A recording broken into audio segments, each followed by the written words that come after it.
Pagka-uwi nila sa bahay nila Carlo, ay kanya-kanya na silang ligo, habang si Brittany naman ay naghahanda na ng kanilang hapunan. Ipinainit niya na lang ang mga iyon. Noong matapos ng makaligo ang lahat, ay nagsimula na nga silang kumain. Sabi pa ni Magnus, "Ito ang masarap na kain, yung nanggaling sa matagumpay na misyon." Sabi naman ni Tasyo, "Oo nga eh, kahit papaano, nakarami rin ako. Ang dami nila." Sabi naman ni Magnus, "Pero ang mga napatay natin ay hindi man lang nakakalahati sa napatay ni Brittany." "Oo nga, Mags, ang bangis rin pala nitong si Brittany ano?" Sabi naman ni Magnus, "Brittany, mabuti at hindi ka pa ganyan noong panahong nagkita tayo sa Maynila. Dahil kung nagkataon, mabigat na labanan ang pinagdaanan natin at hindi ako sigurado kung sino sa atin ang makakaligtas ng buhay. Lalo noong panahong iyon na kumpleto pa ang mga gabay ko." Sabi naman ni Brittany, "Oo, wala pa ito noon. Kahit naman kasi may dugo kaming aswang, ay choice namin kung gusto na naming maging ganap na aswang o manatiling normal na tao. Mas pinili kong maging normal para makapamuhay rin ako ng tahimik at normal. Kaso noong maging aswang na si Carlo, ay hindi pwedeng manatili ako normal na tao dahil baka ako mismo ang kainin niya kapag nakalimot siya. At alam kong marami kaming pagdadaan ng pagsubok kapag aswang na siya. Kaya ginawa ko na ring aswang ang sarili ko." Sabi naman ni Magnus, "Paano mo yun ginawa? Uminom ka ng dugo ng tao?" Sabi naman ng dilag, "Technically, yes.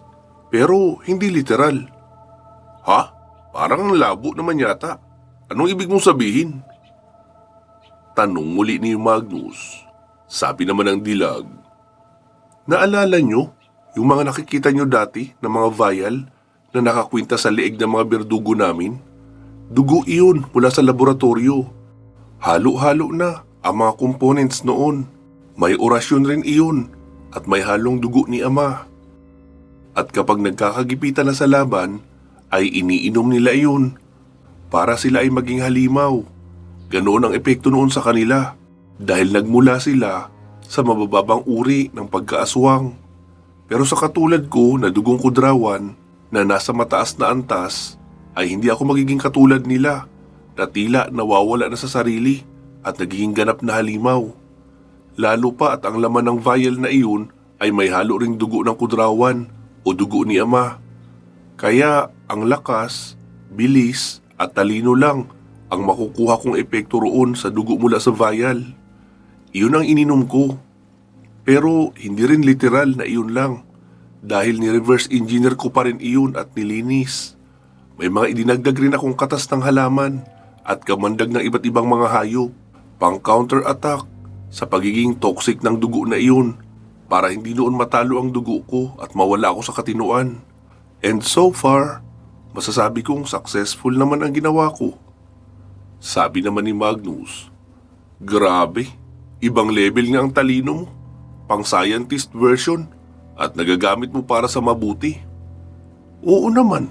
Ano bang tingin mo sa akin, Magnus? Masama dahil aswang ang dugo ko?" Sabi naman ni Magnus, "Sa panahon kasi ngayon, mahirap nang alamin kung sino ang mabuting aswang at masama. Sa tingin mo, kung ikaw ang nasa kalagayan ko, ay iisipin mong mabuting aswang ang nasa loob ng pamilya ng Carlos? Magmula sa tatay mo hanggang sa inyong magkakapatid ay kasama sa sindikato ng Death Council at alam nyo rin lahat ng kaliwat kanan ng mga kidnapping na ginagawa ng organisasyon ng papa mo. So papaano kung masasabi na naiiba ka sa kanila noong panahong iyon? Kung ngayon mo ako tatanungin, ay masasagot ko ng diretso ang tanong mo at masasabi kong isa kang mabuting aswang at nasa panig ng kabutihan. Pero kung panahon noon, di ko alam ang sagot." Sabi naman ni Brittany, "Sa bagay, tama ka, Magnus. Kahit naman wala akong balak pumatay ng mga inosenteng tao noon, hindi rin naman ako tutol sa ginagawa ng organisasyon namin. Para kasi sa akin noon, ang pagpatay ng mga tao ay ang makabubuti sa lahi ng mga aswang. Karamihan sa pinapatay ng mga tao ay kinukuha ang dugo at ginagamit sa eksperimento. Ang laman naman ay pinapakain sa mga tauhan naming mga aswang. Mabuti nga at hindi pa ako ganap na aswang noon. Kaya hindi ako kumakain ng tao. Paliwanag pa ng dilag at nagtuloy-tuloy pa ang kanilang balitaktakan habang kumakain. Noong matapos ang kanilang paghahapunan ay sabi ni Carlo, "Paano? Magpahinga na tayo. Tapos bukas, dito lang tayo sa bahay maghapon. Magpapahinga at magiinuman tayo kaunti. Sa Makalawa na tayo aalis, papunta ng Bohol." "Oo, sige," sagot pa ni Magnus at Carlo. Tapos nagsipasok na sila sa kanilang silid pero hindi pa naman natulog agad. Naggitara lang ng mahina. At noong sumapit ang madaling araw ay doon pa lang sila nagsitulog. Kinabukasan, halos mag-alas 9 na noong sila ay magsilabas ng silid. Naamoy nila agad ang amoy ng tinitimplang kape ni Brittany. Sabi pa noon, "Gising na pala kayo. Tara, lumapit na kayo rito para makapagkape na. May pandesal na rito at butter." Sabi naman ni Tasyo, "Ha? May malapit na bakery rito?" Tumawa naman ang dilag sabay sabing, "Hala siya, parang hindi alam ang kakayahan ng mga tao sa tinutuluyang bahay. Walang malapit na bakery rito. Bumaba si Carlo sa bayan para makabili. 30 minutes lang ay nakabalik na rin naman siya. Kailangan niya nga lang agahan. Dapat madilim pa para walang makakita sa kanya na tumatakbo siya ng sobrang bilis." Napailing-iling na lang si Magnus na natatawa. Ilang saglit pa ay lumabas na si Carlo galing sa banyo. Nakaligo na ito. "Oh, tara na, almusal na tayo. Sa wakas, makakatikim ulit ng pandesal sa umaga." Sabi naman ni Tasyo, "Bakit? Hindi ka ba palagi bumibili ng pandesal?" "Hindi eh. Nag-iingat rin ako na walang makakita sa akin. Ayokong matakot ang mga tao kapag may nakakita sa akin na tumatakbo ng ganoon kabilis at aswang ang itsura."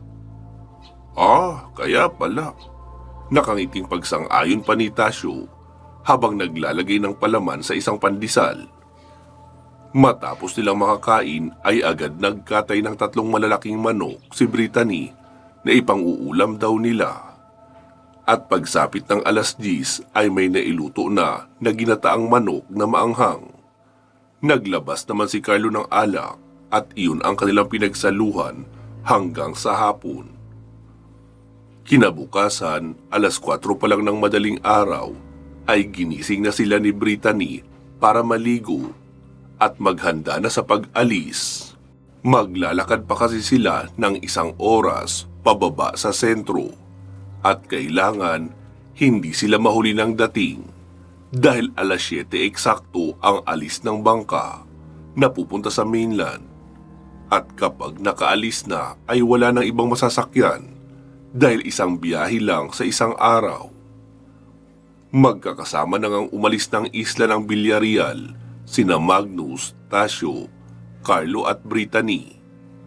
Pagkarating nila sa mainland ay sabi ni Magnus, "Tara, kumain muna tayo. Malayo rin ang biyahe natin eh." "Oo sige, kailangan ko rin talagang kumain ng solid na almusal. Kahit ang kasunod na kain ay sa hapunan na o bukas, ayos lang. Basta kanin ang may almusal ko ngayon." Sagot pa ni Carlo. Doon na nga sila nagpunta sa karinderya kung saan pinatuloy sila ng dalaga. "Hi sir, kumusta po? Kumusta ang lakad niyo sa Villarreal?" Tanong pa ng dalaga. Sabi naman ni Magnus, "Ayos naman. Bali, sila yung mag-asawang pinuntahan namin roon, mga kaibigan namin." Napatingin naman ang dalaga kay Brittany. "Hala, ang ganda-ganda mo naman ma'am. Para kang artista. Tapos ang puti mo pa. Para kang taga-syudad talaga." Sabi naman ni Brittany, "Vampira kasi ako, kaya makinis at maputi ang balat ko." "Ha? Ano pong sabi nyo?" Sabi naman ni Carlo, Ang ibig niyang sabihin, may lahi silang Kastila kaya siya maputi." "Ah, ganun po ba? Para kasing may narinig akong salitang vampira." "Nako, hindi. Kastila ang sabi niya." Sabi naman ni Tasyo, Oo, Kastila rin ang dinig ko eh." "Ah, okay po. Ano po pala mga order nyo?" Sabi naman ni Tasyo, ako, gusto ko nitong inihaw na pusit at yung sinabawang isda. Sabi din ni Magnus, ako rin, ganun din, pusit at sinabawang isda. Lumingon-lingon naman si Brittany sa mga nakadisplay na pagkain, sabay sabing, sa amin, isang sinabawang isda, tsaka dalawa niyang inihaw na liempo, tapos isang order ng ginataang laing at isang pritong isda. Kanin na rin pala, 6 na order. Sabi naman ng tindera, para na po ba sa inyong 4 yung 6 na kanin, ma'am? Sabi naman ni Brittany, hindi, sa amin lang yung 2 na asawa ko. Ah, okay po, ma'am. Sabi naman ni Magnus, tig-2 kami ng kanin nito kasama ko. Okay po, sir. Magkahiwalay na nga ng lamesa sina Magnus at Carlo dahil maliit lang naman ang isang lamesa at hindi kakasya sa 4 na tao lalo kung maraming order. Matapos makakain ay sabi ni Carlo, so papaano? Bili muna tayo sa convenience store. Kahit tubig lang o di kaya energy drink. Siguradong mauuhaw tayo nito habang nasa biyahe. Sabi naman ni Magnus, oo, tama ka Carlo. Siya nga pala, hindi namin naikwento sa inyo. Noong papunta kami rito, inambush ng mga aso ang ambus sa sinasakyan namin. Mabuti na lang dahil aktibo kami ni Tasyo. Kaya wala silang natangay. At may mga bala rin kami na pang aswang. Kaya naubos din namin ang mga iyon. Tapos dito rin mismo sa lugar na ito, ay kinidnap naman kami ng kulto ng mga aswang. Bakit kasi hindi ka nanghahanting sa bahaging ito? Kaya tuloy dumadami dito ang mga aswang. Tanong pa ni Magnus. Sabi naman ni Carlo, kita mong kailan ko lang naman nakontrol ang kakayahan ko. Siyempre inuna ko muna ang mga aswang doon sa lugar namin. E di kapag may humarang uli na aswang mamaya, ay bigyan natin ng oras para hindi naman magtampo. At sa tingin ko, ay may magtatangka talaga mamaya dahil kabilugan ng buwan. Madalas may selebrasyon ang mga aswang kapag bilog ang buwan. Sabi naman ni Tasyo, hindi ka ba naapektuhan ng kabilugan ng buwan, Carlo? Hindi naman. Anong akala mo sa akin? May dugong taong lobo para maging alipin ng buwan? Kahit nga ang pagkaaswang ko ay artificial lang. Kaya hindi ako apektado ng mga limitations ng mga totoong aswang. Gaya ng pagliwanag ng buwan at sikat ng araw. Eh anong kahinaan mo? Tanong muli ni Tasyo. Saglit na nag-isip si Carlo, saka bumuntong hininga. Si Brittany. Ha? Paanong si Brittany? Masisira ang bait at katinuan ko kapag may nangyaring masama sa asawa ko. Siya ang buhay ko, kaya kapag may nangyari sa kanya, ay baka doon ko na makalimutan ang tama at mali. Lilipulin ko lahat ng humarang sa akin. Sabi naman ni Tasyo, naku Brittany, mukhang ikaw ang kailangan mag-ingat para hindi masiraan ng bait itong si Carlo. Oo Tasyo, alam ko na yun. Kaya ko rin nga dinevelop ang pagkaaswang ko para magawa kong protektahan ang sarili ko. Laban sa mga aswang na magtatangka sa akin para gamiting leverage kay Carlo. Sabi naman ni Magnus, sa bagay, sa nakita kong pakikipaglaban mo noong nakaraang gabi, imposibleng maitumba ka ng ganun-ganun lang. Hindi malayo ang antas ng kakayahan niyo ni Carlo. Sabi naman ni Tasyo, tara na, dito na yung padyak ko. Magpahatid na tayo sa terminal. Sabi naman ni Magnus, tawag ka pa ng isang padyak. Ayoko magtabi tayo sa isang padyak, no? Naiipit ang itlog ko. Masyadong masikip.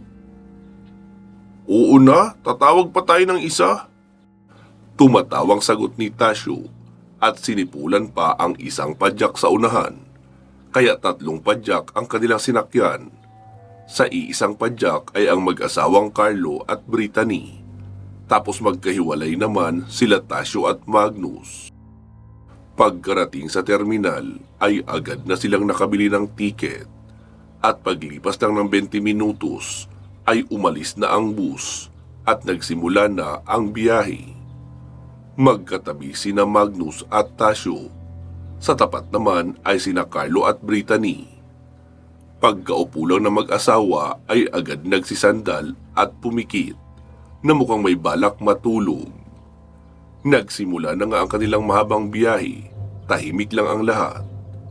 Pasado 3:00 ng hapon ay huminto sila sa isang stopover. Nagsibaba rin muna sila para bumili ng pagkain. Burger at soft drinks lang ang binili nila na pangmeryenda.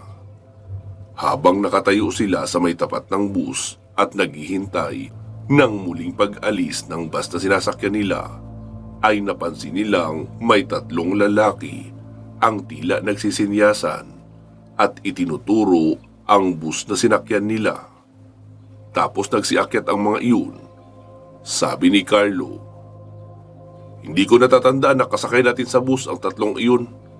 Sabi naman ni Brittany, "Hindi sila pasahero kanina at may balak silang masama kaya sila nagsisakay." Sabi namang muli ni Carlo, "Di jackpot tayo mamayang gabi. Makakapagbawas tayo ng salot sa mundo." Sabi naman ni Magnus, "Oo, tama ka dyan, Carlo." Ilang saglit pa ay hawak na ng konduktor ang mikropono sa harapan ng malaking speaker at tinatawagan na ang mga pasahero ng bus nila na magsisakay na dahil aalis na. Kaya nagsisakay na rin sila Magnus. Pagkasakay ay napansin nilang naroon sa likuran ng driver na kaupo ang isang lalaki na bagong sakay.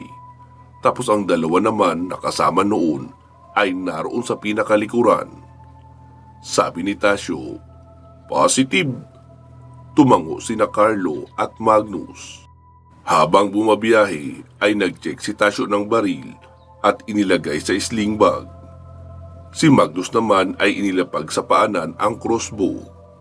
Noong mapalingon sila sa mag-asawa, parehong nakanganga at tulog na.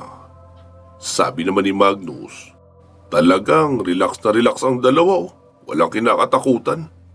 Sabi naman ni Tasyo, Kung ako ba naman ang katulad nila, hindi rin talaga ako matatakot." "Sa bagay, may point ka naman dyan." Sumapit ang 8:00 ng gabi. Muling huminto ang bus sa isang stopover para makapaghapunan ang mga pasahero. Umakto lang na normal ang grupo ni Magnus. Umorder sila ng pagkain sa isang kainan at umupo ng magkakasama sa mahabang lamesa. Parang ang walang pakialam sina Carlo at Brittany sa target nila. Samantalang sina Magnus ay hindi inaalis ang tingin sa 3 lalaki na kanilang pinaghihinalaan. Hindi kumain ang mga iyon, nagkape lang pagdating sa stopover. Noong matapos makakain ay nagsalita si Carlo.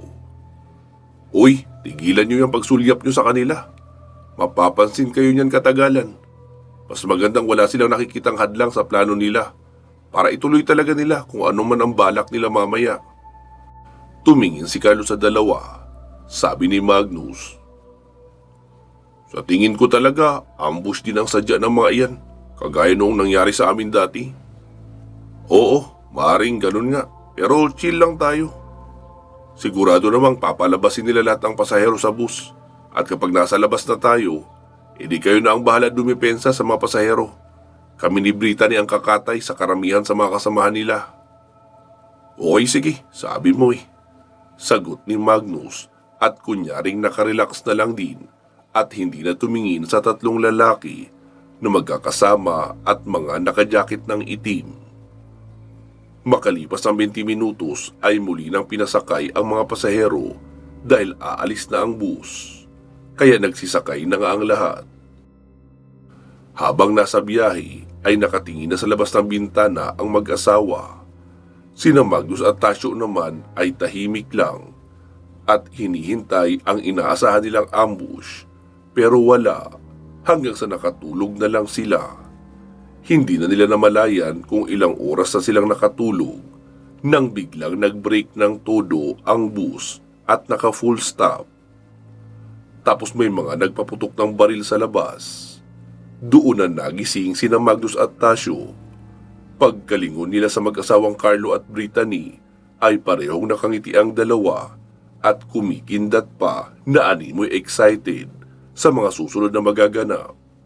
Sabi naman ni Magnus, "Lintik din ang dalawang ito eh, masaya pa." Tapos sumigaw ang lalaki sa likuran ng driver, "Walang kikilos ng masama kung ayaw niyong mabutasan kayo ng bala sa bungo. Bawal ang bayani ha. Kayo ang uunahin namin. Ikaw driver, buksan mo ang pinto. Sa takot ng driver ay wala na rin iyong nagawa kundi buksan ang pintuan ng bus. Sunod na sumigaw ay ang dalawa sa likuran. Pinapatayo ang mga pasahero at pinapalabas ng bus. Meron ng mga kalalakihan ang nakaabang sa labas. Mga armado ang mga iyon. Noong makababa ang lahat ng pasahero, ay pinasandal sa gilid ng bus ang mga babae. Ang mga lalaki naman ay pinaluhod sa harapan. Noong bumaba sina Magnus at Tasio ay hindi nila dinala ang kanilang mga armas para hindi sila agad mahahalata. Hihintayin na lang nilang kumilos sina Carlo bago sila lalaban. Isa-isang nilapitan noong mga kalalakihan ang mga pasahero at tinalian ng plastic tie sa mga kamay sa likuran. Sabi ng bus driver, "Mga sir, baka pwedeng kunin nyo na lang lahat ng pera at kagamitan ng mga pasahero. Huwag nyo na silang saktan at hayaan kami makaalis." Sabi naman ng isang lalaking balbasarado, "Pasensya ka na tanda, hindi naman pera o ang alahas nila ang pangunahin namin kailangan, kundi sila mismo. Gutom ang mga aswang gubat, kaya kailangan namin sila." Wika noon, tapos halos magkasabay-sabay na pumula ang mga mata. Kaya nag-iyakan at tumili ang mga kababaihan. Sabi noong isang lalaking bandido, "Boss, walang tapon, lahat bata. Nasa edad 18 hanggang 50 lang ang mga pasahero nito." Sabi naman noong pinuno, "Eh di ayos. Ako rin may napili na. Ito si Miss Beautiful. Halika, lapit ka rito. Gusto kitang makilala." Wika noon at lumapit naman ang tinawag. "Anong pangalan mo, miss? Napakaganda mo naman. Ang kinis pa ng balat mo." Sabi naman ng dilag, "Ako si Brittany." "Wow, Brittany. Napakagandang pangalan. Tamang-tama talaga. Nakain ko na ang huli kong kalaro. Nagsawa na ako eh. 1 linggo na rin yun sa akin. Mabuti at mapapalitan mo na siya agad." Sabi naman ni Brittany, "Ako rin. Nagpapasalamat na ako ang pinili mo." "Talaga? Ibig sabihin, tinadhana talaga tayo sa isa't isa. Bakit mo naman gusto na piliin kita?" Sumagot naman muli si Brittany sa mahinang boses, "Kanina ko pa gustong pitasin ang puso mo dahil napakapangit ng itsura mo." Wika noon at mabilis isinaksak ang kamay niya sa sikmura noong namumuno sa mga aswang at pinitas ang puso saka inilabas sa katawan. Bigla na lang iyong bumagsak sa lupa. Tila malambot na tali lang ang nasa kamay ng dilag na madaling napigtas noong kumilos iyon ng mabilis. Tapos sabi niya, "Di ba? Gusto niyong kumain? Eto puso ng pinuno niyo, kainin niyo." Wika niya sabay hagis noon sa isang aswang. Halos magkakasabay na umangil lahat ng mga bandidong aswang at akma ng sasalakay kay Brittany. Pero napakabilis kumilos ni Carlo. Halos hindi na napansin ng mga pasahero kung ano ang nangyari. Basta narinig na lang nila na may sumigaw ng, "Dumapa kayo lahat!" Si Tasio ang sumigaw na iyon. Sabay putol ng plastic tie sa kamay niya at pumasok sa loob ng bus para kunin ang kanyang baril. Inihagis niya lang din sa bintana ang crossbow ni Magnus at agad na siya nakipagpalitan ng putok sa mga aswang na bumabaril sa kanya. Halos umulan ng bala sa lahat ng direksyon dahil ang iba sa mga aswang ay hinahabol lang pagbaril si Carlo habang isa-isa niyang ginigilitan ng kanyang matatalas na kuko ang liig ng ibang mga aswang. Noong maubos na ang mga aswang na malapit sa bus, ay narinig nilang may mga aswang na nagmumula sa itaas ng bundok paibaba na mabilis na tumatakbo.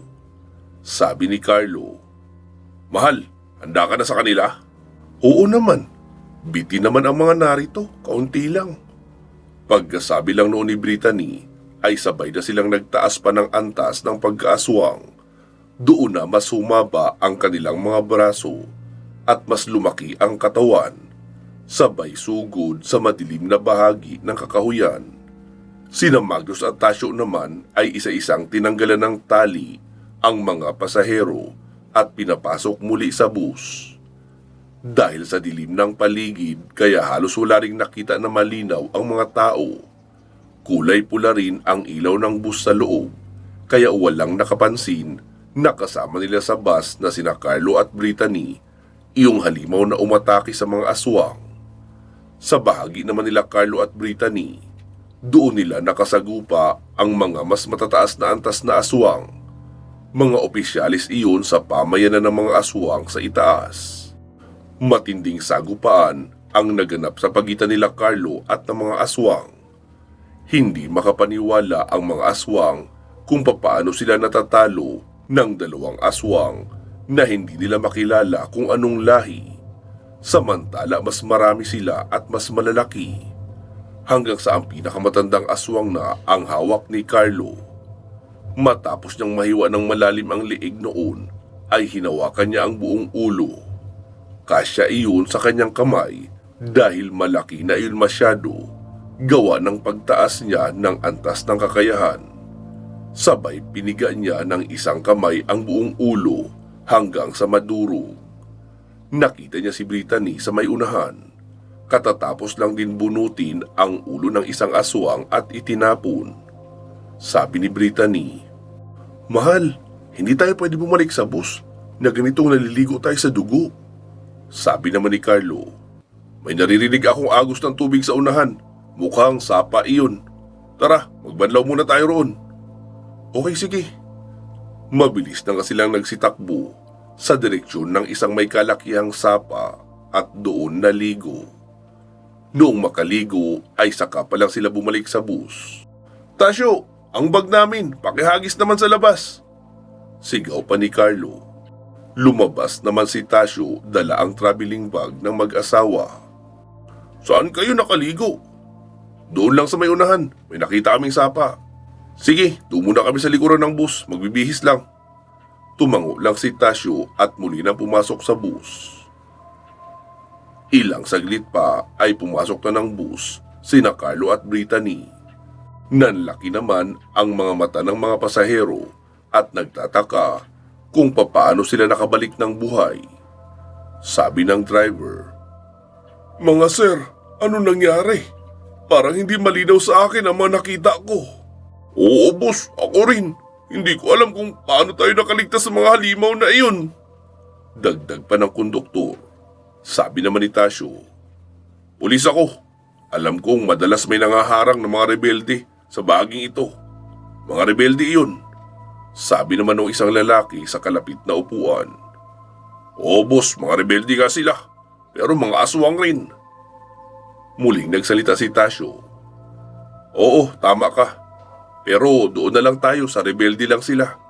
Dahil kapag inreport natin ito sa istasyon ng pulisya, ay siguradong pagtatawanan lang nila kayo at hindi siseryosohin ang report nyo kapag sinabi nyo mga aswang ang sumalakay sa atin. Sabihin nyo na lang na nakipaglaban ako at mga kasama ko sa mga rebelde na umarang sa atin. Kaya sila umatras at nakaalis tayo."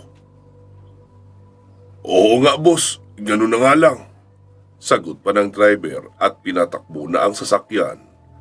Tahimik naman ang lahat ng pasahero habang bumabiyahe.